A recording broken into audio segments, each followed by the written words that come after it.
Hello and welcome to the Hard to Handle Sports Podcast. This is episode number 6. Today is Tuesday, September 15th, 2020. Week 1 of the NFL season has passed through. Week 1 of the EPL season has come and gone. Both really good starts to both seasons. The NBA playoffs are heating up.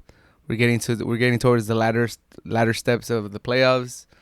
It has been over a week since I did my last episode number 5. That's mostly because I have been lagging it to get another one out.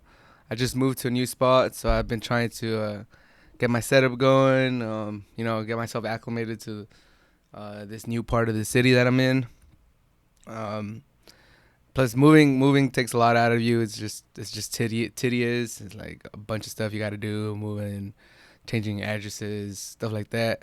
But no more excuses. I'm back and I'm better. We're going to start getting some content out weekly, at least one episode a week. So expect that in the future. In my last episode, it was basically, it was with my good friend McKenna, Almighty Blizzo, Slander God. It was a good episode. We basically just talked about basketball. He's well versed in basketball. That's his favorite sport.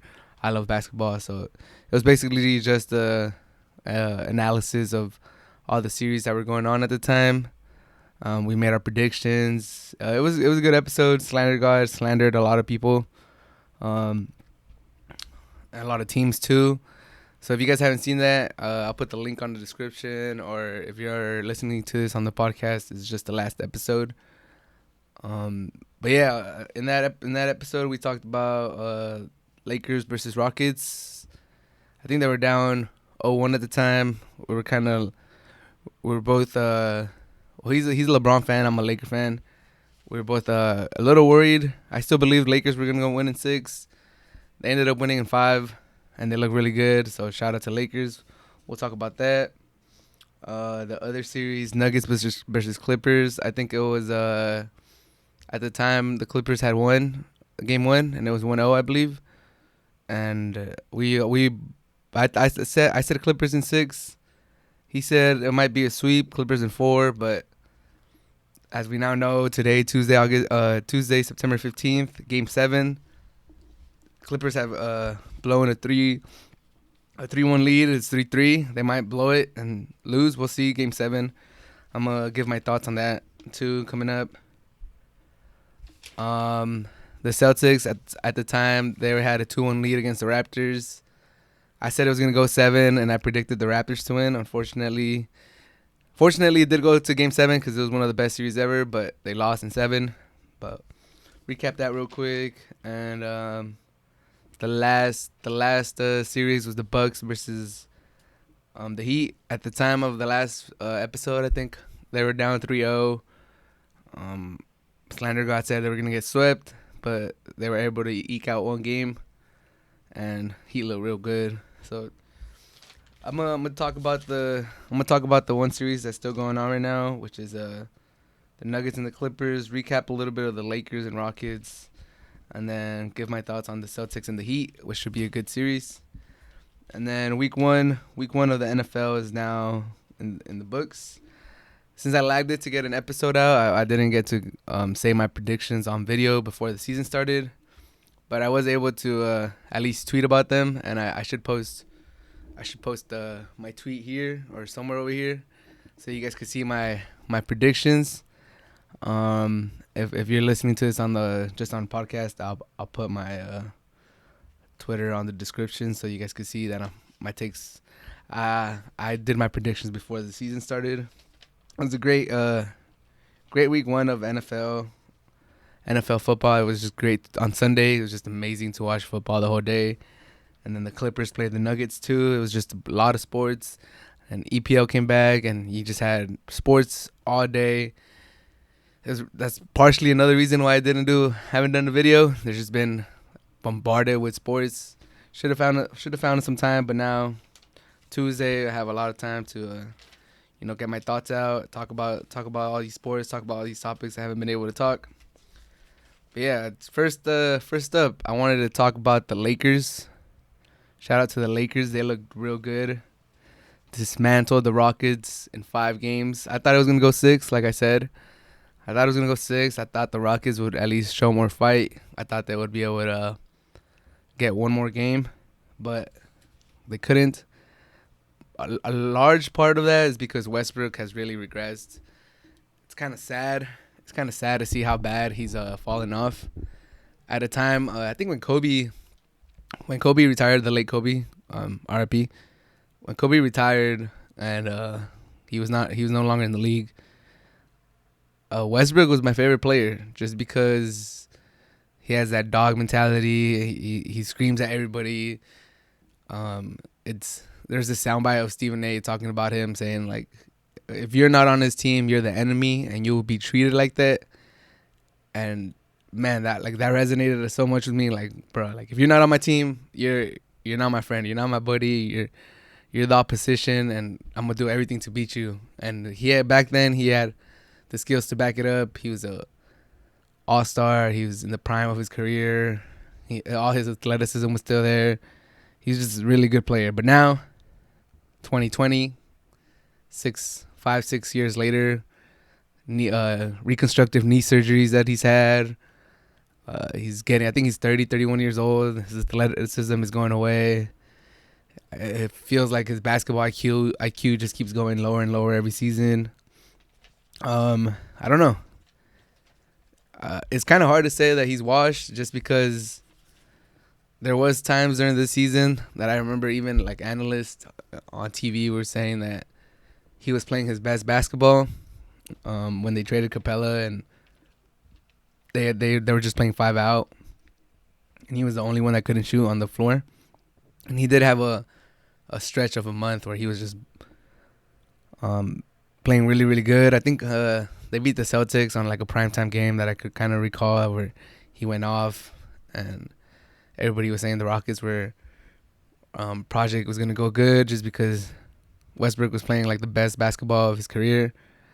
And which is true. During that time, he was playing amazing, but he got hurt, and ever since he came back from this injury, he just hasn't been the same. He it's just been bad, man. He makes a lot of bad decisions. He kind of cost them a couple games, even versus the like at the end of the OKC game. I think it was Game 6. He just had a lot of turnovers. I don't know what the Rockets do from here. I think they interviewed James Harden after the loss to the Lakers, and he was something along the lines that said, "We're one player away from being a real contender or like a championship team." And I feel like I've been hearing that from the Rockets for like the last 4 or 5 years. It just seems like they're one player away from being one player away. Like they'll never actually be there. They're always gonna be just one player away. They were one player away before Chris Paul, then they got Chris Paul, and then they were one player away with him, and then they traded Chris Paul, they got Westbrook, and now they're one player away with him. Like it just feels like it's a never ending circle with them. There is this interview of Kobe when he was asked about like James Harden, like what he's doing and stuff like that, and Kobe said that he doesn't believe that type of basketball could win, where Harden's just at the top of the key and the defense knows where he's at and he's just in front of them and they can always keep an eye on him and they could just key on him and he won't be able to, be as effective, or it'll just be easy on the defense, especially in the playoffs. And I feel like he's correct. They're right. It's true. Like it's been proven. Harden, for all he does, for all his scoring prowess, MVP, which maybe should have had a couple MVPs. He's just has never been able to get it done in the playoffs, and it's not because he's not good on offense. I think it's the system. And when they got Chris Paul, I thought that would switch. They would switch the system, that they would let Chris Paul run the show more and have Harden off the ball, but that wasn't the case. They kind of turned Chris Paul just into a spot-up shooter, and I kind of blame that on D'Antoni, just because he's just letting Harden do the same thing over and over again, and it's not working. But now D'Antoni's gone. His contract ran out. They both agree that they weren't gonna extend the contract, or they were gonna go their separate ways. So I'm sure D'Antoni will get another coaching job. He's good at getting teams to the playoffs, and he's a good regular season coach. And there's always teams that are looking for that. But as far as the Rockets go, I don't know what they do. Who's a good coach out there? Maybe Mark Jackson. He's a name that's always thrown around. If they get rid of, if the Bucks get rid of Mike, he's one coach of the year. That might be another option to take a look at. He does move the ball pretty good.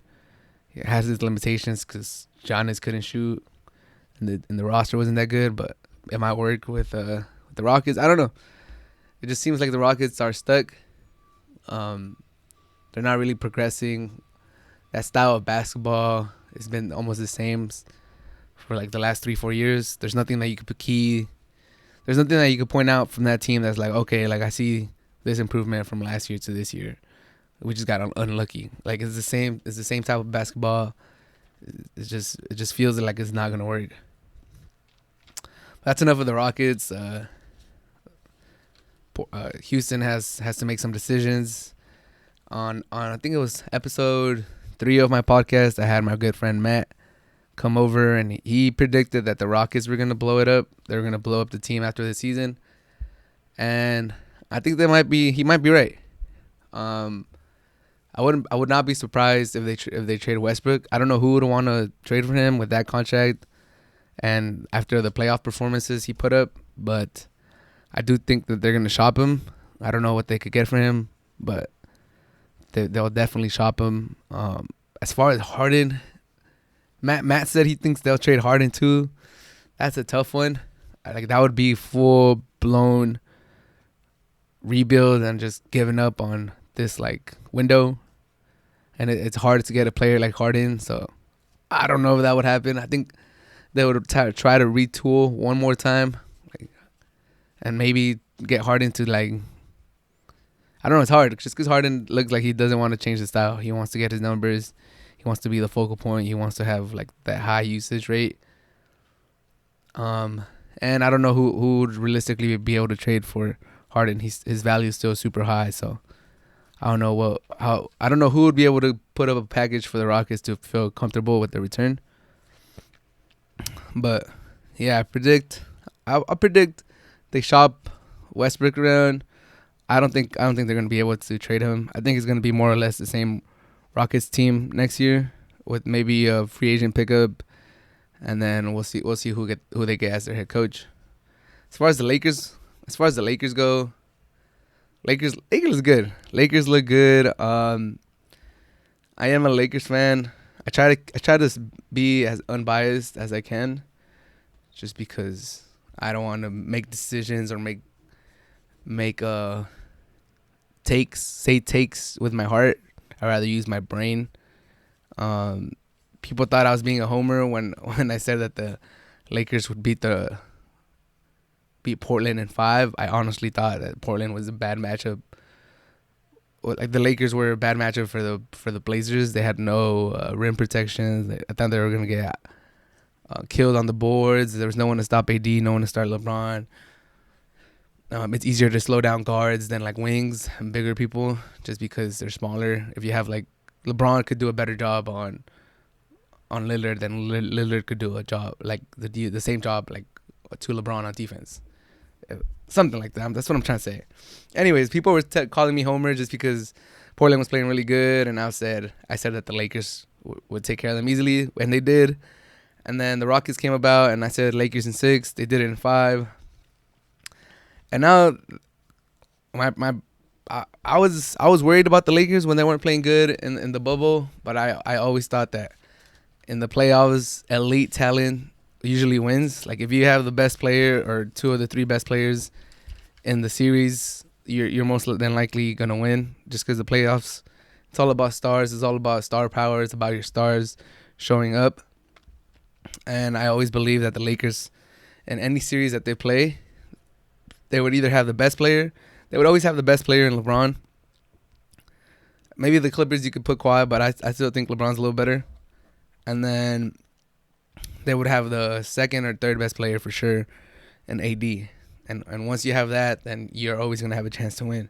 And if your co-stars, if your teammates could just, carry a little bit of their own weight, you should be fine. And sure enough, Caruso has turned it around. He's playing great defense. Green is shooting pretty good now. He's hitting his threes.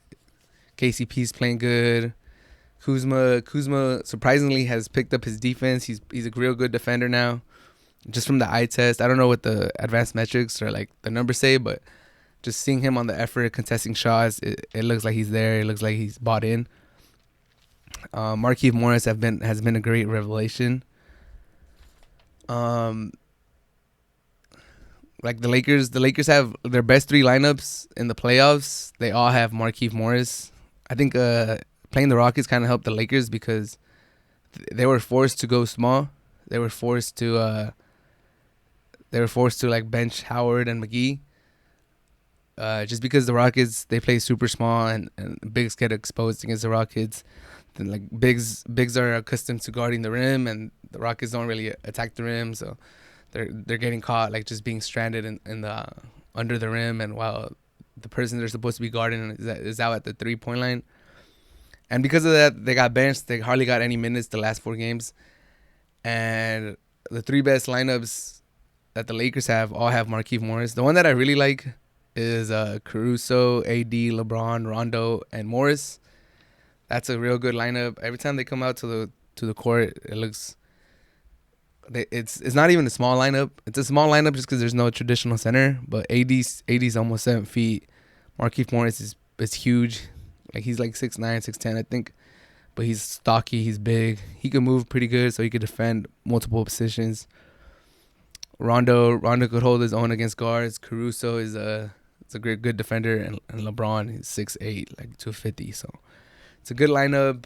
I think the Lakers are actually pretty versatile in what they could throw on the court. They could go really huge if they put JaVale McGee and AD, and then they throw Kuz, LeBron, and Rondo, and then they basically have 4 towers and Rondo, and it's a matchup nightmare if the other team's going small, or if they want to go small themselves. AD is agile enough to play small ball, to at least keep up with some guards and like some wings. So he's a really good like center for a small ball lineup. Then LeBron could play the 4, and then you put Rondo and Caruso and KCP or Kuz. It's just, I feel like the Lakers are real versatile. Shout out to Mike Vogel. He's really turned the team around from how they looked in the bubble. I know a lot of people were worried. Myself too. I was a little worried. I was like, wow, like this might not be good. It's looking like we have the worst. It's looking like we have the worst backcourt in the NBA, and our stars weren't shining as bright as they are right now. So it was kind of worrisome. I did think they were gonna turn it around, and now they have. And I must say that the Lakers should be favored against whoever comes out of the Nuggets versus Clippers series. The Clippers have looked very shaky. The Nuggets are a really good team. They have a lot of heart. They're still very young. They're maybe like a year away from actually being legit contenders. A year or two. This is a good run. But the way the Lakers have been playing, beating Portland, beating the Rockets in 5 games, after a lot of teams, once the seedings got set up, they thought that the Lakers were gonna have one of the toughest roads ever. Potentially it was gonna be Portland, Rockets, Clippers, and then whoever got out of the East. And sure enough, they took care of them in 5 games, the first 2 challenges. So I think that should say a lot about how good the Lakers are playing. They're playing great. They should be the favorites against the Clippers. I do have the Clippers winning tonight. And then after that, I have Lakers in 6. But first, I want to talk about the Clippers versus the Nuggets. They play tonight, Tuesday, September 15th, Game 7.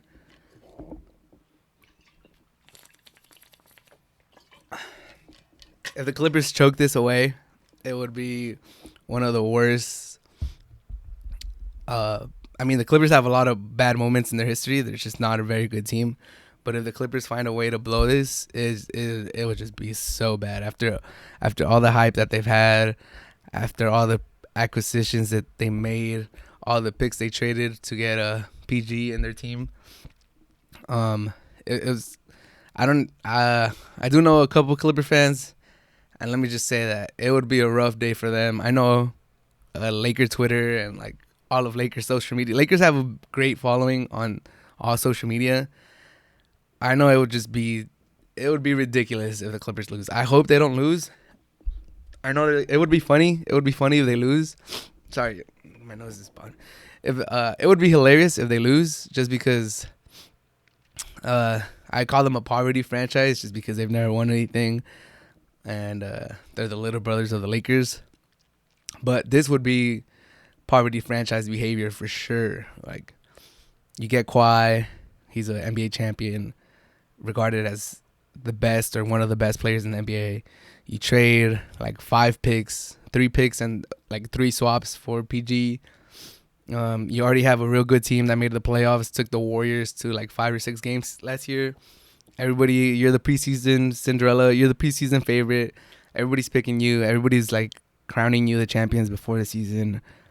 You take a 3-1 lead against the Nuggets. Everybody has the Nuggets done. Everybody thinks the Nuggets are just gonna go away. You guys are gonna beat them, saying that the Clippers have a better team than the Lakers.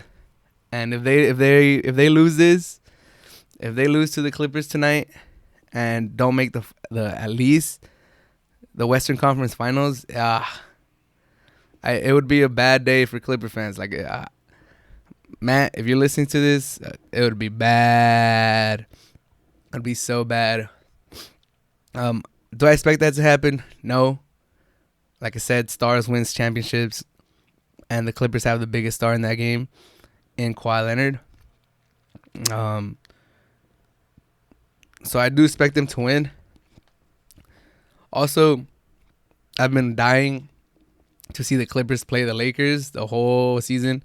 I've been looking forward to that Western Conference Finals since Kawhi signed with the Clippers. That I knew that was going to happen, and now if it doesn't happen, I'll be very, very upset. I want that to happen. I'm dying to see that. So I expect Kawhi to come out as a monster tonight. I expect him to dominate. I expect him to get at least 35. He's going to put the team on his back. I actually think Paul George is going to have a good game too. He had 33 in Game 6 in a loss, but I feel like he's going to step up his defense. I think they're going to hound the Nuggets. I don't think the Nuggets are going to go down without a fight. I feel like they're going to have their runs. They're going to try to come back like they've had in the last couple games. But ultimately, the Clippers have a better team. The Clippers have the better star. I don't think they have the better coach. Doc Rivers is a history's spotty at best. He has blown 2 other 3-1 leads in the past. So if they do lose, I would blame a lot of the blame should go to Doc Rivers. His rotations, adjustments he's made in the games, but I don't think I hope the Clippers win. I really do. I want to see the Clippers versus Lakers in the Western Conference Finals. I think a lot of people have looked forward to that, and it would just be really disappointing to not see, not to take anything away from the Nuggets. They would probably be a good series against them too. Lakers versus Nuggets, but everybody wants the Battle of LA in the conference final, and I hope it happens. I would not be surprised if Murray drops like 50 and just ruins it, and Jokic just puts up like a triple-double and ruins it for everybody. And that would be fun. It would be fun. Regardless, it's going to be a great game. I know I'm going to be watching the game.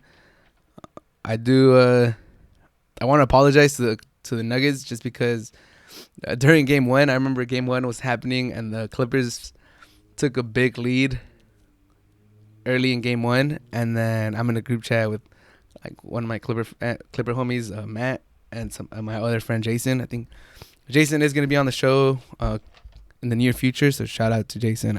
I do believe he's going to be on the show in the next couple episodes. But I remember after the Clippers took a slight lead, or like a significant lead in Game 1 in the early first quarter, Matt was like, I'll be really shocked if this goes 5 games. And I didn't like agree with him, but in my head I was like, damn, that's kind of true. Like, I don't see a way how the Nuggets are gonna be able to score on the Clippers. They have two of the best wing defenders in the NBA. It's looking bad for the Nuggets. I had said Clippers in 6, but I was like, okay, like, yeah, I could kind of see like where he's coming from. Like, how is this gonna go 5? And I mean, they have a lot of heart. The Nuggets have a lot of heart.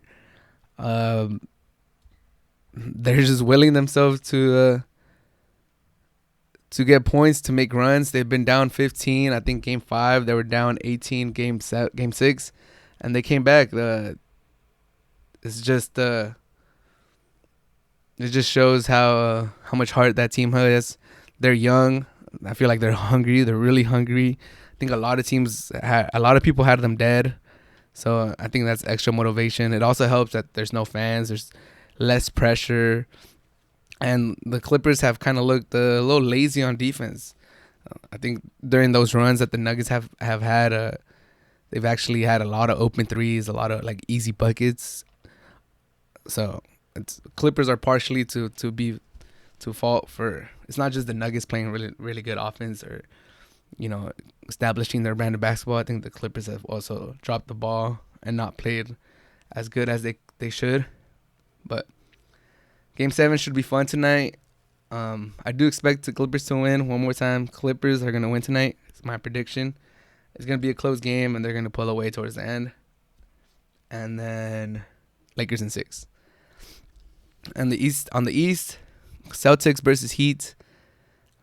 One last time, I want to give a shout-out to the Raptors. They lost Kawhi. Pascal Siakam is their best player this season in the regular season, and he's had a terrible playoffs. Let's just call it what it is. It's been terrible. It's been hard to watch. He loses the handle a lot as he's dribbling. Like he's missed easy layups. He's missed so many layups. He's just looked bad. It's bad. It's been a rough playoffs for Siakam, and he's their best player. And they still managed to go to the second round, push the series to 7 after being down 0-2. They showed the heart of a champion. They showed that they're a legit team, even if their number 1 star from last year is gone and their star from this year is having a really bad playoffs. It just goes to show how far a good coach could take you with good talent. Nick Nurse is a great coach. If we were to pick coaches today, he might be my first coach. Like, if we're starting a team and you gave me the choice to pick any coach, Popovich is getting a little old, so I don't know how many years I'll get from him. But Nick Nurse, he might be the best coach to start a franchise with at this moment. But that's enough of the Raptors. Shout out to them. Played great. Shout out Lowry. Lowry's a champion. I do think he's going to be a Hall of Famer. Just because the Basketball Hall of Fame is a little bit easier to get into. It's not the NBA Hall of Fame. It's the Basketball Hall of Fame. So some players that just did really good in college have made it to the Basketball Hall of Fame. So Lowry has a good enough track record to make it. I do have the Celtics winning in 6, mostly because I think the Heat have done good in these playoffs because the two teams that they've played don't really have that many scorers. The Pacers had who they have? They had T.J. Warren, who was kind of like slowed down by that time. By the time the playoffs came around, they had Oladipo, who was coming off an injury. Oladipo never looked like himself since he came back. He didn't look like the All-Star Oladipo or like the Oladipo that was carrying the Pacers like two playoffs ago. Sabonis was hurt. He never came back. It was easy. It was easier to defend that team. And then the Bucks just don't have that many weapons. It's Giannis, it's Middleton, and it's Bledsoe. And Bledsoe can't shoot to save his life. Giannis is even worse. He's terrible at shooting. And then Middleton, he's kind of limited. He does have a mid range. He's more well versed in his offensive game. He can score from anywhere, but he's not like elite at any particular like spot on the court. And because of that, it was I think the Heat had an easier time defending those two teams. There wasn't a lot of options. The Celtics, on the other hand, Brown could get his own from anywhere. He's really athletic. He could dunk on you. He could pull up from three. He has that mid range.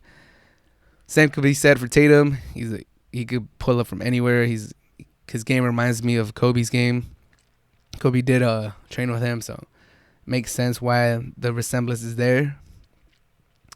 Kemba had a rough series against the Raptors, but that's because they were throwing a box and one on him, so they made it a key to stop him.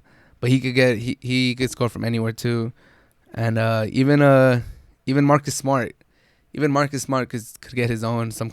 He was shooting really good against the Raptors. He could theoretically give him a spark.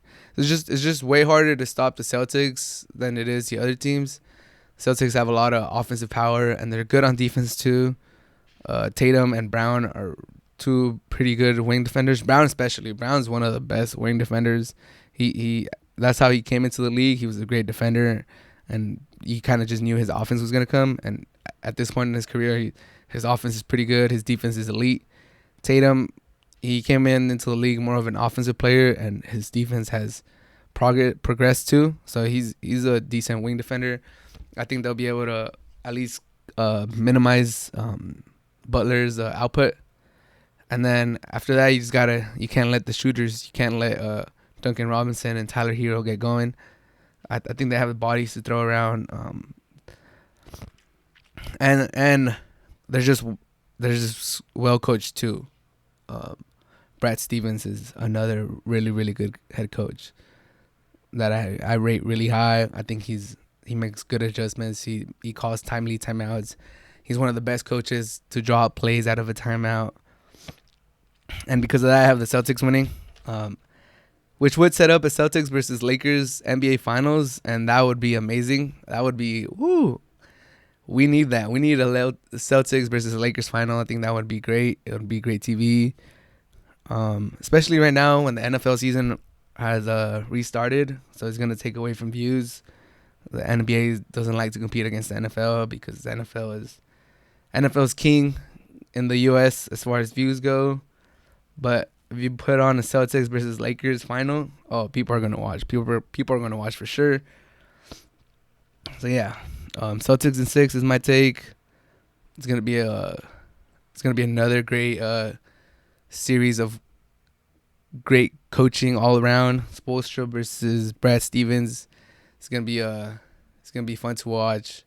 I think I enjoy the chess match between coaches. Like, it's just when you see two great coaches out on the court, you kind of tell that they're great coaches just by the flow of the game, like timely timeouts, those plays from out of bounds, like the substitutions. Even the commentators are able to tell. They always make little comments on it, and I think it just adds another dimension to games and makes it more interesting. So Spoelstra versus Brad Stevens, that's going to be another reason why the Celtics and Heat series should be a really good one. But yeah, that's the NBA topic for this podcast. Clippers should win tonight. I have Clippers winning tonight in 7, and then they haven't looked that good. They looked all right. Their path ends against the Lakers next round, I believe. Lakers in 6. And then Eastern Conference Finals, Celtics versus Heat. Celtics just have too much firepower. They're the better team. They have a really good head coach. I expect Celtics to win in 6. But let's talk about football. NFL came back this week. We had a very good weekend of football. We started off the games with Chiefs versus Texans on Thursday night. The champions got to host the Texans. They were one of the few teams that were able to have fans on their stadium. Let me just say that having no fans in an NFL stadium looks really weird. It looks more weird than having no fans in the NBA arenas, just because NBA arenas are kind of like smaller. So like you're able to hide it better, I guess, on the camera angles. In the football angles, like if the camera was on the actual action, everything looked fine. Then as soon as they showed like the field goal, like the goalpost angle, or like an overhead angle, or like a really low angle going towards the stands, It looked weird. It looked super weird. It kind of made me feel uncomfortable. Like, what? They're just big ass stadium, like stadiums that hold 80,000 people, 70,000 people, and the only people that are there are the 22 players on the field and the rest of the rosters on the side, and it just made me feel like like I wonder what the players feel. I don't think players are used to ever being in an empty arena. Like in practice, they're in their practice fields with like not a bunch of seats around them. I don't know. It felt a little weird.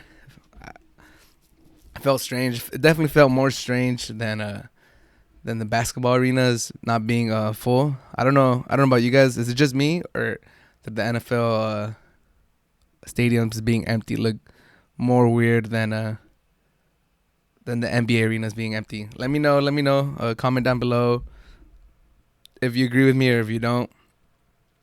For me at least, it was more shocking seeing the NFL arena. I mean, the stadiums with no fans. But I quickly wanted to just mention my picks for the season. I was supposed to make a video before the season started, just so people would know that I'm not making these picks as I go, and that these are my preseason picks. And I'm doing this video after week 1, so it may look like these are biased, or like I have 1 week of data to make these picks, but I assure you that is not the case. I did tweet them out right before the Chiefs and Texans game. I did make sure to get all of my picks for the division winners, Super Bowl prediction, who's gonna make the wild cards, who's gonna be in the mix. I did make sure to tweet that out, just so that in case they come true, I have bragging rights that I did pick them before the season start, and no one could say I didn't, even though this video is gonna come out after week 1. But I'm gonna post screenshots of my tweets if I figure out how to do that. Probably put it right here or here, maybe next to Kobe, or maybe here. I don't know where I'll put them, but the tweet will be somewhere in this vicinity. And if you're on the podcast, just take my word for it. I'll say my predictions right now, and if you want to reference it, I will put my Twitter handle on the description if you want to scroll down. I think actually I made all of my predictions on like one thread, so I'll just put the top one. I'll put the link to the top one on the description for the podcast episode, in case you want to fact check me or make sure that I did tweet it out before the season started. But let me just quickly run through my predictions. You guys may agree or disagree. Comment down below, or just, speak it to yourself if I'm crazy for these picks. Some of these picks, let me just go ahead and write and say that after week 1, some of them are looking a little iffy. They're looking like they may not come true, and that's fine. It's week 1. It's overreaction week. Everybody overreacts after week 1, including myself. I am part of that group. It's just human nature to, if we only have 1 week of data, then that's all we're going to base our picks on. Or if you look really good on week 1, then, hey, are you a contender? But I digress. Here we go. I'm going to start on the AFC first. AFC West. Chiefs. I have the Chiefs winning the division. I have the Chiefs being the number 1 seed in the AFC. I think I'm not saying anything crazy here. I'm not going on a limb. I'm not stepping out on a ledge. This is pretty straightforward. I think everybody has the Chiefs winning this division. I think everybody has them at the top of the conference too, or the best team in the NFL in the regular season at least. I don't know if you have them as Super Bowl champs. We'll get to that in a little bit. Chiefs look really good in week 1, so I'm pretty confident on the pick. Mahomes looked amazing. Their new rookie running back looked amazing. It looks like they're going to have a very legit running game this season, and that could be very scary for the rest of the league. I don't know how, if you guys tell me, how do you stop the Chiefs? If you guys were this is a question of the day. If you guys were defensive coordinators in the NFL, how do you game plan against the Chiefs? How do you stop this potent offense? Would you key on Travis Kelce? Would you stop the run now that they have a run? Would you stop Tyreek Hill? Would you play 1-on-1? Would you blitz all the time? Like, what would you do? It's a very tough question. I don't have the answer. I think no one in the league has the answer. So if you guys have the answer, please let me know. I'm dumbfounded how anybody's supposed to stop the Chiefs. You're just supposed to, I guess, outscore them, which would be hard. Texans couldn't do it. I don't rate the Texans that high this year. But let's keep going. AFC North, I have the Ravens winning. I think they're clearly the second best team in the AFC. Might be the second best team in the NFL. They have the current reigning MVP and Lamar Jackson. He's looked very good. He looks like he's progressing year by year. He started the season really good in week 1 against the Browns. So yeah, first 2 picks, I feel pretty confident. I think I'm gonna hit Chiefs and Ravens. AFC South. This is where my picks start going south. In the AFC South, I picked the Colts. This might have been a little biased. If you guys don't know, I am originally from San Diego. I was a Chargers fan through and through for over a decade, I believe. And then they left They left San Diego. They broke my heart, and I broke up with them. So I'm currently a free agent fan. But I still remember the great years that Rivers brought to that franchise. So I guess I kind of made this pick with my heart just because Rivers went to the Colts, and I thought he still had something in the tank. And the Colts have one of the best lines in the NFL, if not the best. Shout out to the Raiders. They might have a good one too. But that's how I made my decision. Colts, good team, solid team. Drafted another running back. He should be good. They have some weapons. Rivers was going to revive his career. Defense, they have a great middle linebacker. They have some talent in the defensive side too. That was my pick. I thought the Texans were going to regress, which I still think they will. I think the Titans are going to regress, which I still think they would. But I had the Colts rated pretty highly, and I don't know if that's going to hold true anymore. That's probably my shakiest pick that I've made so far, or maybe out of all of them. Do I still expect them to win? They could, but they lost to the Jaguars in week 1, so that's that one's looking a little rough because I didn't rate the Jaguars that high. Minshew looked good. They might be able to do something. They got rid of Leonard Fournette. Maybe he was a real big problem. I don't know, but AFC South, Colts, that one might not be so hot by the time the season ends if Rivers keep throwing interceptions. Hopefully he can turn it around, make me look smart, make me look like I know what I'm talking about. If he doesn't, then he's just old. It's fine. Couldn't see that. I picked with my heart. AFC East, I think correct myself here again. I start heading down the right path. I picked the Patriots. A lot of people have the Bills taking the division. Now that Brady's gone, people think that the Patriots are going to, release the stronghold they had on that division for many, many years.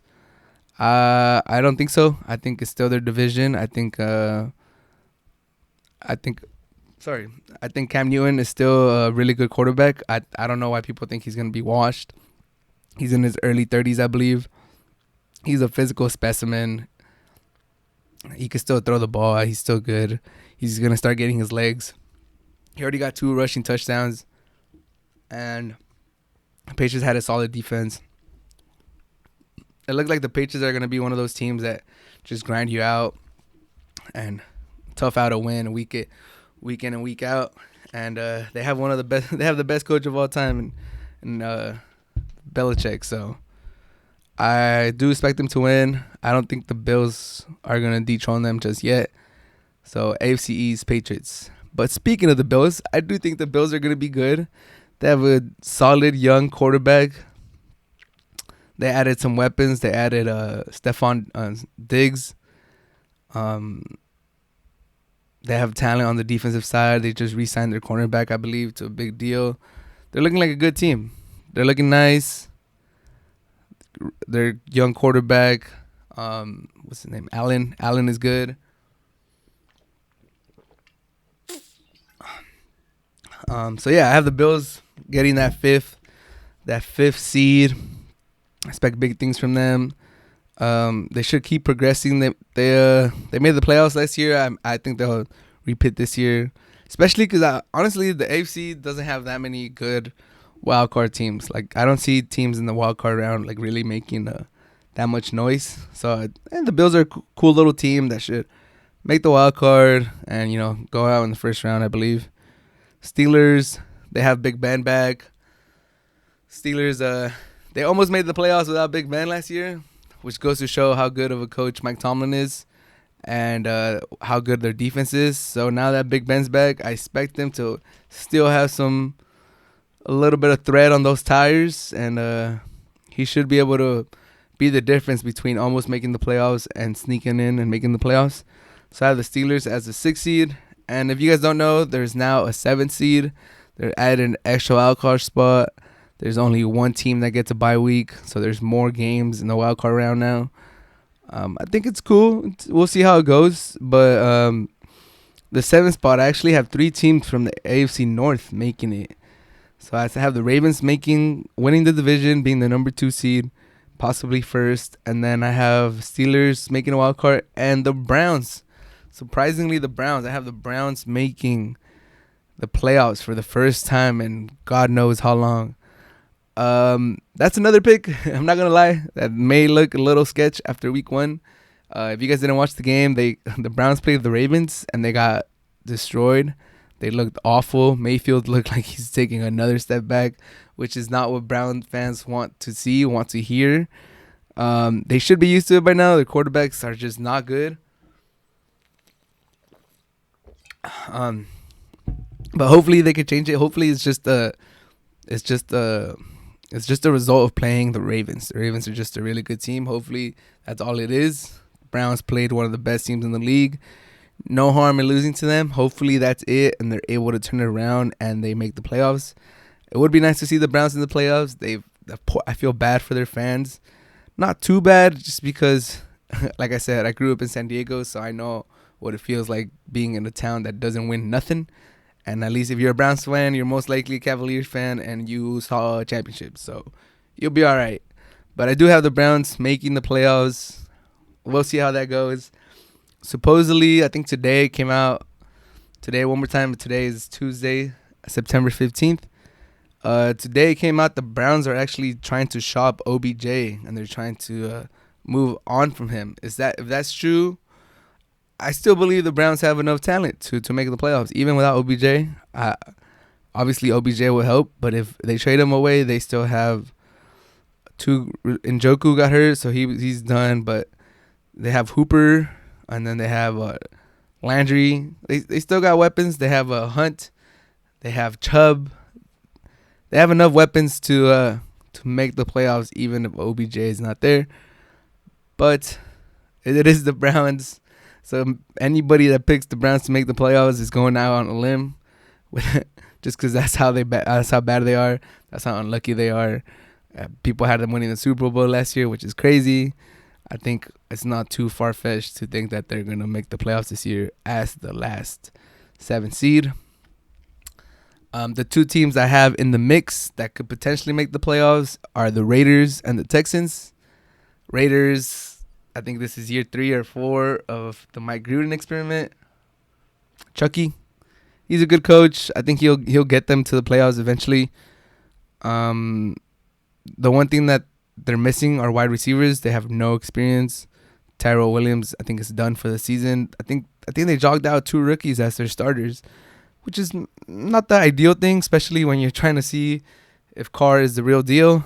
But they have a good line. They have an elite running back that's going to be pushing towards top 5 running back this year.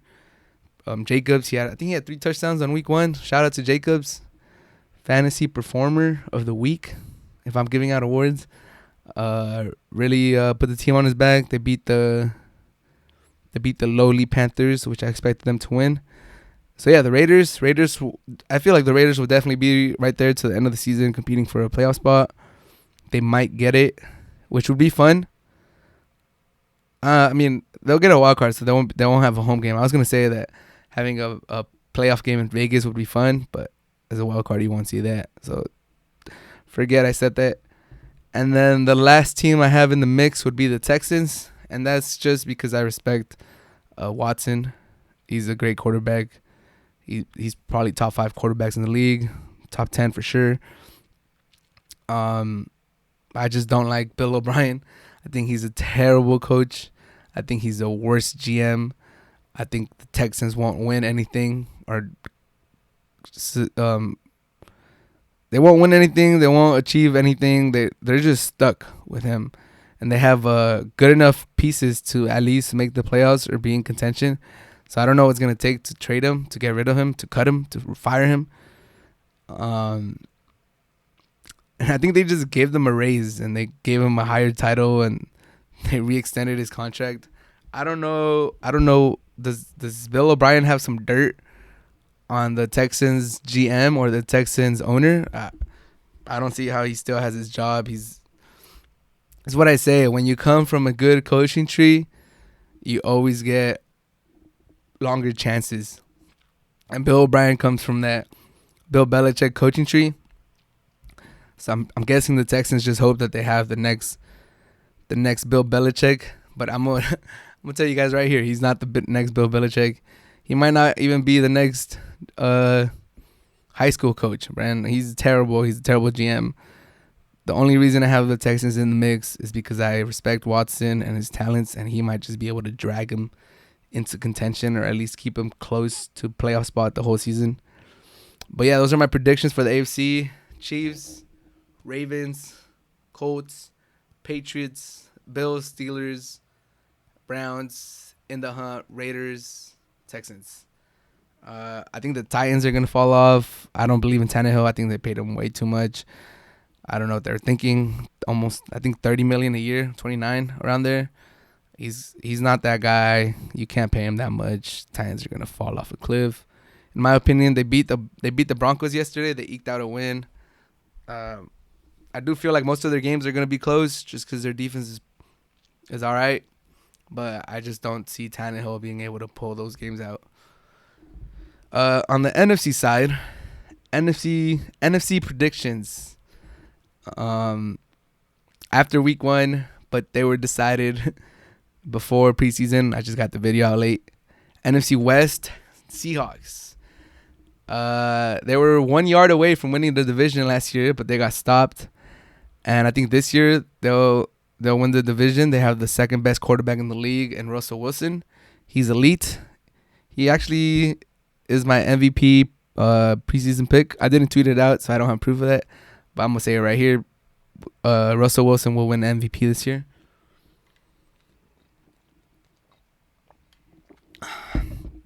And the Seahawks will be the NFC West champions this year. NFC North, the Packers. I have the Packers winning their division.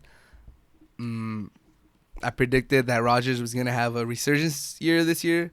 I thought that drafting Love in the first round, as the Packers did, was going to light a fire under him. He's going to try to prove to the Packers that he's the quarterback for the next few years still.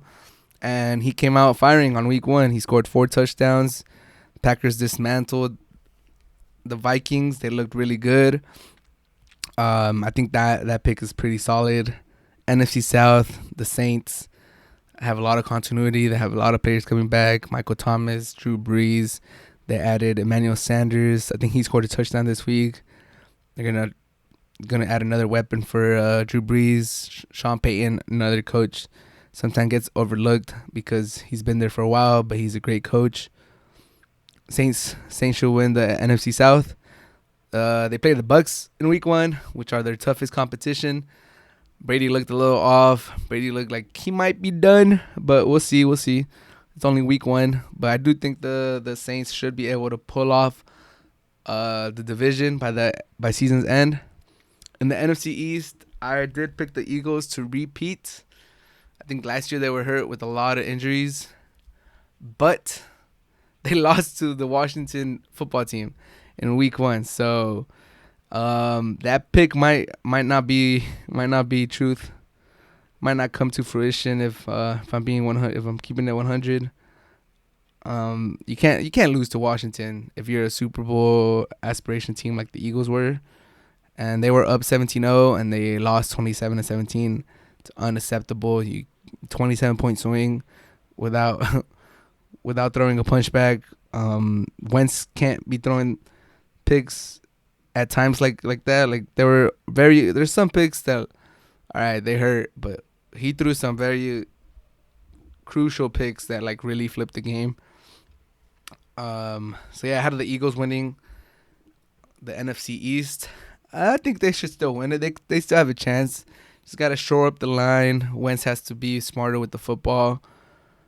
Number 5, Buccaneers. They should get the first wild card spot, in my opinion. After week 1, we'll see. Brady might be too old at this point of his career. Like he's a good quarterback. He's the GOAT. There's no denying it. Even myself being I always preferred Peyton Manning over him growing up, but he just kept playing for way longer than Manning, and he won way more chips.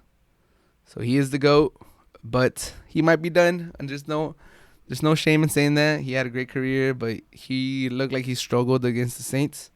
So we'll see if that continues or if that was just a week 1 thing. But I had the Buccaneers at 5, Cowboys at 6. Cowboys lost to the Rams on Sunday Night Football.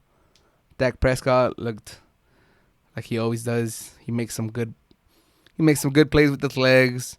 He makes decent throws with his arms. He misses some throws. He doesn't lead some wide receivers sometimes. He leaves yards on the field just because it's a completion, but it's a hard completion, so the wide receiver is not able to run after the catch. I think that's vintage Dak Prescott, playing good enough to, like, you can't really, like, hate on him too much, but he doesn't play good enough where you get overly excited on how he plays. So I had the Cowboys at number 6, and that's mostly because they're very talented. Their offense has so many weapons. They're spending a lot of money on stars. Defense has a lot of good players too. And I just have them as the 6th seed. As the 7th, the last wildcard spot, I have the Niners making it. This was mostly just because I love their head coach. Shanahan, I think, is the best young offensive mind in the league. He's like a younger Andy Reid. He's a great offensive mind. I think he's just waiting for his Mahomes. I think Garoppolo's holding him back. I don't rate Garoppolo at all. I think he's a horrible quarterback for what he gets paid. It's a bad deal. How much he's getting paid and the production that he brings to that team. He almost got Kittle killed yesterday. Their best player, the player that makes their offense go. I think he was limited after the injury against the Cardinals, and then that killed their tempo. And if there was one person to blame for that injury, is Garoppolo. If you guys didn't see the play, it was a simple throw to the side to the flat. I think they were setting up a screen for Kittle to catch the ball quickly and get blockers in front of him and start running. And what's his name? Garoppolo, with his inaccurate arm that he has, throws it quickly like he's supposed to, but instead of throwing it somewhere where Kittle could catch it and run, he throws it high. Kittle goes up to get it, exposes himself, and then that should never be the case on a simple throw like that. He exposes Kittle. Kittle, being the good receiver that he is, goes and gets this overthrown pass, exposes his torso, exposes his legs, gets really high. Player comes down low and hits him on the knee, and then after that he's hobbled. He had to walk out. I think he even went back to the locker room, and then he tried to play after that. But let me just tell you, that injury is on Garoppolo. There's no other way to put it. He's exposing his wide receivers. He's putting them in tough positions. I know that they're warriors. They're not.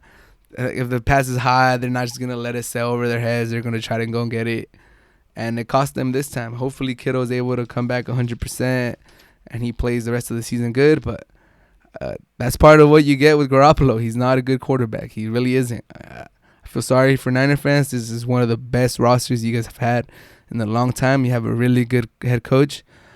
but your quarterback is limited. And then I think one of the plays that really resonated with me was the series. I think the last series before the last touchdown that they scored. Granted, the drive ended on a touchdown because Shanahan is such a good head coach that even if you miss one, he'll be able to draw up another one and get you that touchdown because he's such a good head coach. But sometimes that won't be enough. The one chance you get, you're gonna have to complete it, or else the other team won't give you that chance. No matter how good your coach is. And they were in the red zone, and Garoppolo, I think Mostert was running a wheel route, and right as he's getting to the top end of his wheel route, like the defender is just covering the flat. I think there was a receiver there, and Mostert just sneaks by. He's wide open. He's raising his hand, and Garoppolo doesn't see him. He tries to force a throw, an incomplete pass, I believe. Mostert was wide open for a touchdown, completely wide open on the left side of Garoppolo, misses him. I'm a neutral fan. I have Mostert in one of my fantasy leagues, so I was kind of upset. I was like, come on, man. He's a wide open. Like, how did you not see him? Fortunately for Niner fans, Shanahan draws up a good play, and they get a touchdown, I think, on the very next play. And Garoppolo looks good. But against elite teams in this league, they're going to give you one chance. And if you don't take it, you're screwed. It could be the end. It could be the deciding factor in if you win or if you lose. And I don't believe in Garoppolo. He stresses me out. He doesn't instill confidence, in my opinion. If you're a player on that team, he's not someone that you're overly confident in. And I might cost him. That's another pick. I have him sneaking into the playoffs as the 7th seed, the last wild card spot. But I could definitely see them missing the playoffs altogether, just because I don't believe in Garoppolo, and I think they should move on from him. And then the two teams I have in the mix, I would have the Vikings and the Cardinals. I think the Vikings, they had a small window where they could make some noise. I think that window's closing. And NFC teams are starting. There's a lot of good NFC teams, so Vikings had their time in the sun. Now there's other teams that are coming up. Like you got to put the Buccaneers in there just because they have a lot of talent. I think the Cowboys should bounce back, so they're gonna take up another playoff spot. And even the Cardinals, that's my last team to be in the mix. They look like they're gonna make some noise. They beat the Niners. Murray looked good. DeAndre Hopkins had the most catches he's ever had in a career in a game. So it looked like they made a good trade. Cardinals could probably sneak into the playoffs and make a team nervous in the first round. But yes, those are my predictions. I just wanted to talk about some games real quick over the weekend. There was 2 games that really stood out, or a couple games that stood out. One of them was the Eagles. I kind of had the Eagles going far this year. They were gonna make the playoffs as East champions, and I thought they would make it at least they could make it to the championship. I didn't play out the finals, but just looking at the teams, I did think the Eagles could make some noise this year, just because I rate Carson Wentz pretty high. But to blow a 17-0 lead to the Washington football team and lose 27-17, just not scoring points in the second half, and the team looked lost, I don't know. I don't know how I feel about that team. That pick is making me a little nervous. Washington, with all the bad press they got this year, potentially going to be one of the worst teams ever, and they start 1-0. A lot of scandals that they had over the offseason. To start 1-0 is real good for them. Shout out to Rivera. He's a great head coach. I think he has cancer now. Hopefully he powers through that and he's able to have a healthy life. But he's a great head coach. I'm pretty sure he pumped them up, and that's the reason that they were able to beat the Eagles. So that's a game that stood out for me. Another one that stood out for me was how good Aaron Rodgers looked against the Vikings. The Vikings usually are at least pretty good at containing Rodgers, or at least making it difficult for him. And he just had his way against them yesterday. It looks like he's back. It looks like he's back to his MVP form. I wouldn't say prime, but he looked really good. He looked mobile. He looked like he had his legs under him. He was moving around the pocket and outside the pocket really good. Like I said, I have the Packers winning the North, mostly because I believe in Aaron Rodgers. And he showed up week 1. I'm very excited to see if he's able to keep it up. If he is, the Packers, if this Aaron Rodgers shows up against the Niners last playoffs, they would have had a chance. But he didn't. But this Aaron Rodgers puts the Packers up there against anybody. If Aaron Rodgers is playing this good, Packers have a chance against anybody. Especially if, like, they have a good running back. They have a number 1 wide receiver, Devontae Adams. That's amazing. If Rodgers is hitting on all cylinders, they're going to be a tough out for anybody. The last one that really stood out to me was the Buccaneers versus the Saints. Buccaneers have all this hype coming into the season. They have so many players that have a lot of talent. They added Leonard Fournette. They added Gronkowski. They added Brady. A lot of people have them making the Super Bowl, winning their division, going deep into the playoffs. I have them making the playoffs. I don't see them going that deep, but they are going to make the playoffs. And Brady looked a little shaky. I'm not going to lie. Brady looked a little old. He made a little small comeback at the end, but not really. The game was never like in doubt. It looked like the Saints had it for a while. Hey, if this is it for Brady, if he's really done, he had a great of a career, Hall of Fame career, two times Hall of Fame. Like I know some people have said that his first half of his career and his second half career, they could have both made the Hall of Fame. Kind of like reminds me of Kobe's career, which is true. And if this is the end, then thank you for the great ride, Tom Brady. I enjoyed rooting against you for all these years. Don't like the Patriots. Was always rooting against you. I preferred Manning over you. I thought Manning was a better quarterback. But hey, you were a great villain for so many years. If your days as being a villain are over, hey, cheers to all those years that you were a great villain for a lot of teams. I know a lot of teams didn't like you, mostly because you always eliminated our teams in the playoffs. But if this is it for Brady, which it kind of looks like he's gonna finally fall off a cliff, his age is finally gonna catch up to him, then man, it was a hell of a ride. Shout out to Brady. I know you left it all on the field.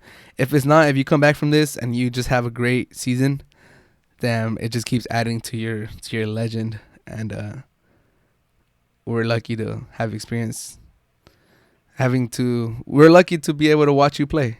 And I hope he does decent. I hope the Buccaneers make the playoffs, and I hope Brady gets another run at a chip. Just because it's always fun to root against Brady in the playoffs. So yeah, those were my picks. Those were my thoughts on week 1. I think most of my picks are pretty sound. The Colts is another one that kind of scares me just because of freaking Rivers. But yeah, other than that, Joe Burrow looked good in some parts of the game. Some other parts he had some, like the interception was terrible. I was joking with my friends watching the game, like, who's going to choke the game first? Like, is it going to be the Bengals or the Chargers? It was like the choke fest. Like, who's going to win the award for your franchise that chokes away the most victories? I low-key put my money on the Chargers just because they're known for that. But the Bengals kicker missed, and they took the award. But yeah, this was the NFL topic for today. On my next episode, depending on when it comes out, I'll either make my picks for week 2 or I'll recap week 2, which should be another great week of football. I'm so glad football's back. Fantasy football's back, which is great to keep up with the homies, especially during times like this where we're going through COVID and we can't really interact with that many people. Just having a platform that makes you communicate with your friends is fun. It's keeps you entertained, keeps you in touch with a lot of people. I am the champion for my league back home, so I just wanted to put that out there. Get to talk shit to all my friends back home. So yeah, super excited for the NFL season. I think it's gonna be a great season. Hopefully, at some point, we're able to have fans back in the stadiums. I don't have a team that I root for right now, just because I am a free agent fan. When the Chargers left San Diego, I left their fan base. I was not going to support them once I went to LA. Even though I do support some LA teams, it was just the principle. Like, I didn't like how they left San Diego, so I stopped being a fan, which some people might take the wrong way. They say they'll follow their team wherever, but I just don't like the owner, and I can't support a team with that owner. But that being the case, I think being a free agent fan has its pros and its cons. Just because I don't get heartbroken when a team loses. Like if the Chargers lost, it would have been funny to me, or I wouldn't have been hurt. But then it has its negatives just because I don't get the same satisfaction of seeing teams like your team win.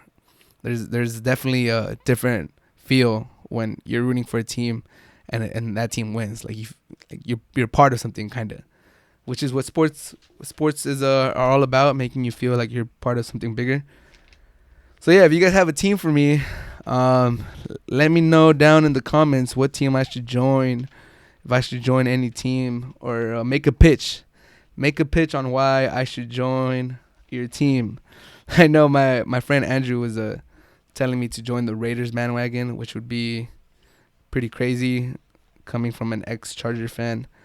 But, I mean, I'm open to anything.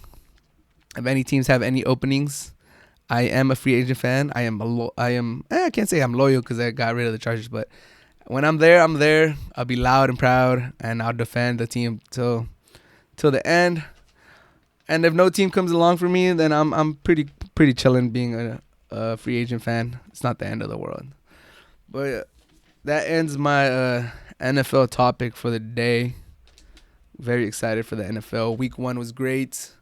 I think week 2. I think the games are just gonna get better since there was no preseason. Camp started late. Person to person like interactions between the teams started real late.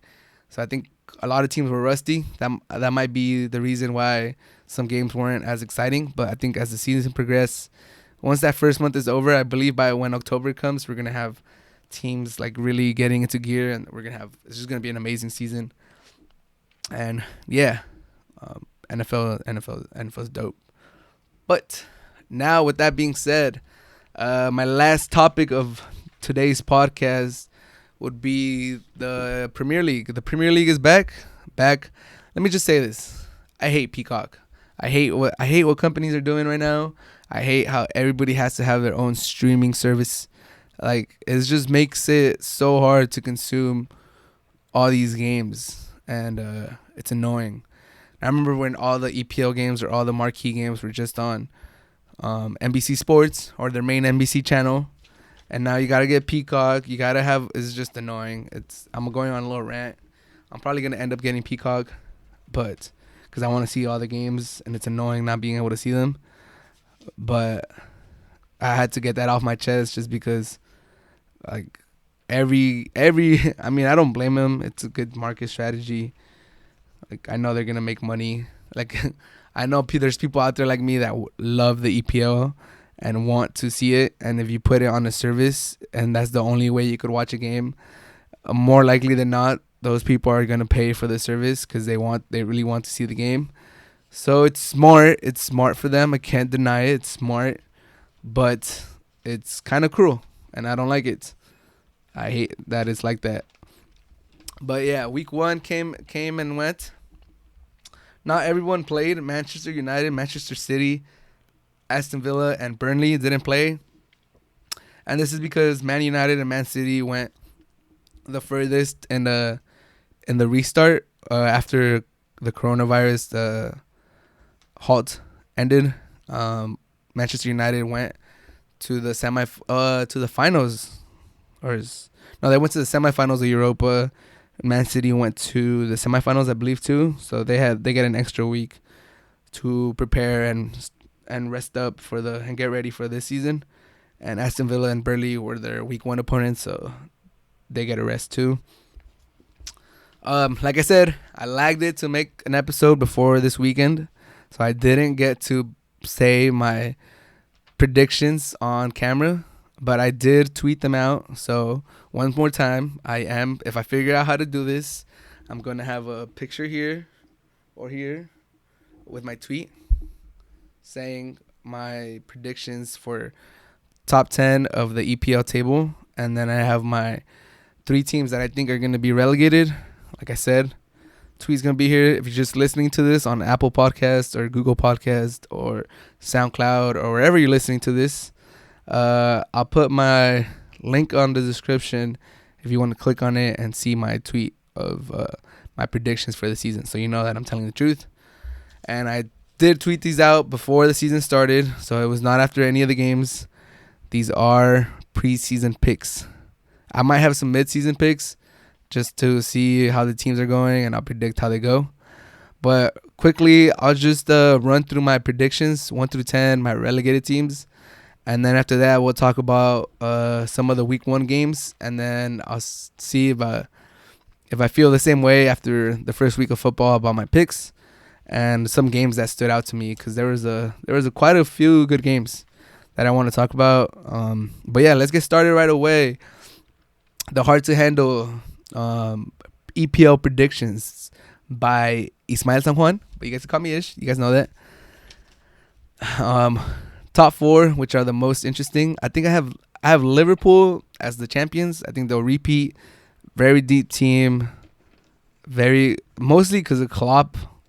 This pick is mostly because Klopp is a great coach. He's amazing. He might be one of the best ones in the world right now. Top 2, top 3, if not the best. Number 2, Man City. It's Man City. They're a good team. They're deep. They're maybe the deepest team in the league. And 3, I have Chelsea. They spent like 300 million, I think, on players this year, on this offseason. They're out of the transfer ban.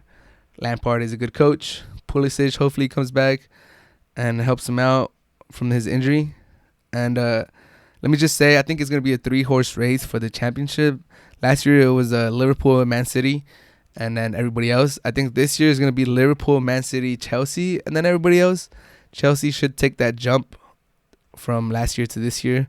They added a lot of quality players. We'll see. Kepa is a horrible goalkeeper. What am I saying? Kepa is a horrible goalkeeper. I don't know why they spent so much money on him. He's terrible in my opinion. He doesn't know how to judge a cross or balls from distance. He's just bad. But anyways, other than that, Chelsea has a really good team on paper, and they should be top 3 in my opinion. Or at least these were my thoughts preseason thoughts. 4, Arsenal should get the last Champions League spot. I don't think they'll challenge for the title. They're not there yet. But Arteta is a good coach. He has them going in the right direction. And they look real good in week 1. So, I know people replied to my tweet on Twitter saying that I'm crazy having Arsenal in 4th because they finished, I think, 8th last year. But they ended strong last year. They won the FA Cup. I think they're going to have some good soccer coming their way, and we'll see. 5, I have United. United at 5. I don't think their team is mature enough. I don't think Pogba being like a leader is the right. Like he's fit to be like a leader or a voice in the locker room. They're still very young. Rashford and all these players, no one has really like taken the reins of the team and like really said, this is my team. This is my team, and I'm gonna take them to like the promised land or stuff like that. It just looks like a bunch of really good young players that are still trying to find like their niche and trying to find their footing in the world of soccer. No one has really taken that next step and said, all right, I'm a world-class player. This is my team. When you think of this team, you're going to think of myself. So, but they have a lot of talent. So that in itself should get them close to top 4, fighting for top 4, 4th or 5th is where I see United. But on my rankings, I put them 5th. 6, I have Wolves. They added some good players, more Portuguese players coming to the Wolves. It looks like they're going to be able to keep Raul Jimenez and Adama Traoré, so that should help. They don't have European soccer this year, so the squad depth won't hurt them as much as it did last year. So I have them, finishing 6th, getting a Europa League spot. being a really good team, competitive team that could beat any of the teams ahead of them. But just over the season, I don't think they'll have the consistency to get a Champions League spot. Definitely see them getting a Europa League spot, but I feel like during the season they'll definitely fluctuate between 7 through 3 or 4. Just they're gonna be good. I feel I might be biased because that's my team, but I like the signings that they did. They kept most of their players. They have a really good coach. They've been a solid team the last 2 seasons. They're just gonna keep building on that. I think Wolves had a good thing going. I haven't finished them 6th, one spot ahead of last year, so it should be a really good season for the Wolves. 7th, Spurs. Mourinho looks like he's losing his magic. I don't trust in that team. I feel like they do have like a small team mentality. Like no matter how good they get, they have like a mental block or something where they just can't get over the hump. And and then just to round out the top 10, I have Leicester City. Having a drop off from, I think they ended 5th. They're gonna end up in 8th. They really fell off the second half of the season. They had like a top 3 spot most of the year, and they just choked it away. I think that regress is going to continue this year, but they'll still manage top 8. Everton, I think they finished like 12th or 13th last year. They'll finish 9th. They got James. They look pretty good against the Spurs this for week 1, so I think Everton has a chance to be one of those teams that moves up in my rankings. Sheffield United, I have them at 10th. Wolves took care of them week 1. They were like a Cinderella team last year, kind of. People thought they were going to get relegated, and they played pretty good. They could be a wild card. I don't know if they potentially could go that much higher up, but they look a little shaky. They might not finish 10th. They might finish lower, but those are my top 10 teams in the EPL. I don't think I have too many crazy predictions other than maybe Arsenal at 4th and Spurs all the way at 7th and Leicester coming to 8th. But let me know, what do you guys think in the comments? Do you guys think I'm crazy? Or what are you guys' top 10 predictions for the EPL? You guys could do after week 1. These were my preseason picks. If I were to pick again, I might switch something up. I might we haven't seen United and we haven't seen City, but I might move Chelsea down a little bit. They did win, and the score looks like they won convincingly, but we'll talk about that in a little bit. And they don't have all their players, so I probably wouldn't change anything after week 1. I think I like my picks. As far as the games went for week 1, just to quick little recap. Arsenal beat Fulham 3-0. Liverpool beat Leeds United 4-3. Crystal Palace beat Southampton 1-0. West Ham lost 0-2 to Newcastle. West Brom lost 0-3 to Leicester. Tottenham lost 1-0 to Everton. Sheffield United lost 2-0 to Wolves. And Chelsea beat Brighton 3-1. Some games that I wanted to talk about quickly. Arsenal looked really good against Fulham. I forgot to mention my teams I think are going to get relegated. I have Crystal Palace, Fulham, Aston Villa getting relegated. And Fulham got stomped 3-0 by Arsenal. They look like a weak team. I do think they're going to get relegated. I don't think I could judge Arsenal just off that game, just because Fulham is not a strong opponent. So we'll see how Arsenal, I think they have some tough games coming up against Liverpool, I believe, in the next 2 weeks. So we'll see how they do. And that was just wanted to point that out. Arsenal took care of Fulham. They look pretty good, but can't really judge them. Brighton versus Chelsea, they played yesterday. They were one of the Monday games. Chelsea, they beat them 3-1, but Brighton looked like the better team throughout the game. They just couldn't put their chances away. Chelsea spent a lot of money on offense, but their defense looks a little shaky. Like I don't know if they're going to be able to hold up the rest of the season. I think Chelsea definitely needs Pulisic. They look a little stale on top. It could be just because they're not acclimated to each other yet. But it does feel like they need Pulisic, and it's crazy. It's nice. I live in the U.S., so this might be. I saw a comment that said this might be the first time that a strong soccer team says that they need an American on their team to play good. I found that funny, but it's true. I think Chelsea is a different team when Pulisic is out there. He's dynamic with the ball on his feet, and he brings a lot of pace to the team, and he's able to get the team going forward. And he could be not just his first defender, but he could take on 2 or 3 defenders and get a play started. So that was the first game I wanted to take a look at. Chelsea versus Brighton. Chelsea. I mean, but that's one of the signs of a good team. Even when you don't play your best soccer, you manage to find wins. That's what Chelsea did. So if they could take something away from that, is that they didn't play their best soccer and they still got a 3-1 victory. Second game, Wolves versus Sheffield. My Wolves, they scored 2 quick goals. Raul Jimenez scored a banger in the 2nd or 3rd minute. Just filthy goal, filthy build-up. Podence is really shifty. He's shifted his body, got a defender thinking he's going one way, let the ball run, took the ball up the flank. Decent cross across.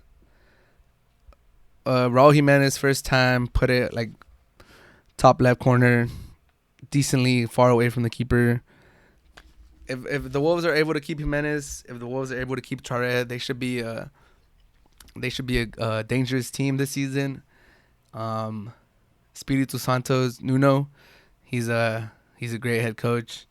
They have a good thing building at Wolverhampton. I think they're one of those teams that a lot of people like to root for. They play good soccer. They're a fun team to watch. They're like a team that I feel like a lot of neutrals follow that team. Shout out to Raul Jimenez, Mexican. It looks like he's gonna have another great season. He's in the prime of his career. He's 29 years old. Physical peak. I think this team suits him really, really good. I would like him to see him go to a bigger club. It would be great for, to pave opportunities for other Mexicans, especially if he does good in a big team, just to show that Mexicans could do good in big clubs. But if he stays at Wolves, he could become a Wolves club legend. He's already on his way to becoming a legend. And he could become one of the best strikers in the EPL. He's already in the conversation. If he stays with the Wolves, I see him scoring 20-plus goals this season and just being a focal point, being the star for Wolves, and potentially competing for top 4. Definitely see them finishing top 6. Sheffield, talked about them a little bit. They had a couple chances. They hit the post on one of them. I know Size took one of their headers out the line towards the end. But other than that, they didn't really create too many chances. We'll see how Sheffield does this year. Like I said, Cinderella story last year. Finished top 8, I think. Or, like 9. And when people had them like possibly getting relegated. I think it was good for them to miss out on Europa. They need to build on last season. Just with the current squad they have, just focus on the Premier League. I think they should be able to have a decent season. Don't expect much from them. Just middle of the pack. Survive, stay afloat, stay in the EPL. Should be a good team. Very excited for the Wolves though. What's his name? The two new Portuguese players they have. Vitinha, he played probably like the last 5 minutes of the game. Couldn't really tell too much about him from just those small sample size. He came from Porto and on a loan with the option to buy. I'm pretty sure if he plays good, the Wolves are going to exercise that option to buy him. He's 20 years old, very young player. Excited to see what he could do. And then Fabio Silva, I think they broke the club record for transfer fee for him. He's 18 years old. He comes from Porto too. He didn't see the field, mostly because the game was pretty secure, and there was no need for him this week. Excited to see him. Like my good friend Matt. When the transfer went down, he hit me up. He told me that he's read some stuff about him. Even Football Manager has him rated very highly, that he becomes a star. So, hopefully all those things are true. I haven't really seen too much of his game footage, if I'm being 100% honest. I have read some stuff about him, though. A lot of people have him rated highly. He's 18 years old, so we'll have to see how he develops. A lot of the talk is promise, not like concrete, but I think the Wolves have a good coaching staff to develop players, so I think they'll be able to, work with him and get him to fulfill all this potential that he has. And it just adds another attacking talent to the team, and he will be able to give Raul Jimenez some rest. The last game that I wanted to talk about, just real quick, Liverpool versus Leeds. This game was exciting, 7 goals. The champions won. Shout out to Salah for scoring 3 goals, getting a hat trick. He's definitely going to be competing for the Golden Boot again. He's a great player. He's had this is like the 4th season in a row that he's been killing it in the EPL, I believe. 3 or 4 seasons that he's just been scoring 20 plus goals. I'm not worried about Liverpool offense, even though they did need 2 penalties to beat Leeds. The thing that's kind of making me a little bit shaky, or if I was a Liverpool fan, it'll keep me up at night a little bit, is the defense. Liverpool looked a little shaky at the back last season towards the latter half. Like, let's say since they got eliminated from Champions League going forward, defense wasn't the most solid. I know what's his name, Van Dijk had another mistake this game, and then the commentators just keep saying this is so uncharacteristic of Van Dijk to have a mistake like that. But I remember him having 2 or 3 of those just in the second half of last season, and they keep saying the same thing. This is very uncharacteristic of Van Dijk. I think versus Arsenal at the end of last year, I think he got bodied off the ball and he tried to sell the foul and it didn't happen. And they said the same thing, that, Van Dijk never does this. Hey, it's starting to low-key become a trend.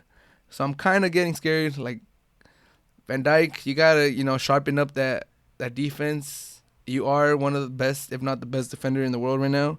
But you just can't be having these mistakes. Am I being too harsh? Maybe, but I know I recall the commentator saying, this is not characteristic of Van Dijk. At least 2 or 3, maybe 4 times in the last year. So, I mean, at some point it's gonna become characteristic. He has to nip it in the butt before it becomes a thing, before other people start calling him out on it. Hey, what's going on? Because then we don't want to have this reoccurring. Is what I'm trying to say. He's a great defender. Just those little small mental lapses, he can't have those. Especially when Liverpool's a great team. Don't get me wrong. But there's other great teams in the EPL too. They ran away with it last year, but the year before they scored almost the same amount of points, and they still lost to City by 1 point. And this might be that type of season where they might score the same, they might get the same or close to the amount of points they got last year, but there might be some other teams right there with them. So you can't give up points, is what I'm trying to say. So Van Dijk, make sure you got that defense on point. I'm going to go ahead and agree with the commentators and say that it's not like you, that this is uncharacteristic, and that you're going to turn it around, and that it was just one in the blue moon, and that's it. So I'll give you the benefit of the doubt. I won't look too hard to find the other times that you've messed up, and I'll believe that, Liverpool will be just fine. They do have 2 big tests coming up, Chelsea and Arsenal, in the next 2 games. So we'll really get to see how good Liverpool is. I expect them to do great things this year, so I do expect them to beat both of them. If they drop points to Chelsea, I could see that because they're in my top 3 predictions. If they drop points to Arsenal, then I'll be kind of scared because they should still be a class above Arsenal. But we'll see. EPL season is restarted. It's back. I'm excited to see how this plays out. Definitely the most entertaining league in the world. I don't know if it's the best. Most entertaining, yes. I'll concede to that. And it's back. One more time, I don't like what they're doing with Peacock. I understand it from financial point, but I don't like it. But yeah, this has been episode 3 of the Hard to Handle. 3. It's been so long. I haven't done these in a week. Episode 6 of the Hard to Handle Sports Podcast. If you like my sports takes, if you like listening to this, please subscribe to wherever you're listening to this, on Apple Podcasts, Google Podcasts, SoundCloud, YouTube, wherever you're at. Please subscribe. I'm gonna get videos up weekly now. There's a lot to talk about. Clippers are gonna win tonight, but Lakers in 6. Lakers Celtics final. Seahawks are gonna make it. I don't know if I did my Super Bowl prediction. Seahawks versus Chiefs. Chiefs win, and Liverpool is winning the EPL. This has been Ismael San Juan with the Hard to Handle podcast. Thank you so much for listening to me. Until next time.